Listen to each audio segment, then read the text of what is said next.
ಅಲ್ಲ ಗುರು, 221 ಟಾರ್ಗೆಟ್ ಕೊಟ್ರೆ ನಿಜವಾಗ್ಲೂ ಮುಂಬೈ ಅವರು ಹೊಡಿತಾರಾ ಅಂತ ತುಂಬಾ ಜನ ಅನ್ಕೊಂಡಿದ್ರು. ಯಾಕೆ ಅಂತಂದ್ರೆ 219 ಹಿಂದೆ ಒಂದು ಟಾರ್ಗೆಟ್ ಬಂದಿತ್ತು, ಅದನ್ನು ಕೂಡ ಬೀಟ್ ಮಾಡಿ ಹೊಡೆದಿದ್ದದ್ದು ಇದೇ ಎಂಐ ಅಂದ್ರೆ ಮುಂಬೈ ಇಂಡಿಯನ್ಸ್ ಇವರೇ ಹೊಡೆದಿದ್ರು. ಎಸ್, ಇವತ್ತು ಕೂಡ ಆಕ್ಚುಲಿ ಕೆ ಕೆ ಆರ್ ಅವರು 220 ಹೊಡೆದು 221 ಟಾರ್ಗೆಟನ್ನು ಕೊಡ್ತಾರೆ. ವಿಚಿತ್ರ ಅಂದರೆ ನಮ್ಮ ರೋಹಿತ್ ಶರ್ಮಾ ಮತ್ತು ರಿಕೆಲ್ಟನ್ ಬಾರಿಸ್ತಾರೆ ಗುರು. ಆ್ಯಕ್ಚುಲಿ ಅವರಿಬ್ಬರು ಇಲ್ಲ ಅಂದಿದ್ರೆ ಸ್ಟಾರ್ಟಿಂಗಲ್ಲಿ ಆ್ಯಕ್ಚುಲಿ ಈ ಸಾರಿ ಎಂಐ ಈ ಒಂದು ಟಾರ್ಗೆಟನ್ನು ಕಂಪ್ಲೀಟ್ ಮಾಡ್ತಾನೆ ಇರಲಿಲ್ಲ.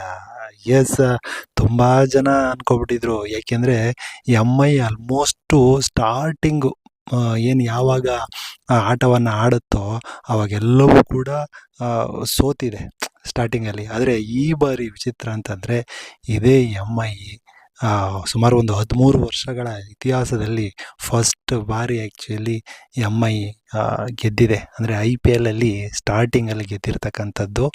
ಎಸ್, ಇದು ಇವತ್ತಿನ ಒಂದು ಅಚ್ಚರಿ. ನಿಮ್ಗೇನು ಅನ್ನಿಸ್ತು ಕಮೆಂಟ್ ಮಾಡಿ.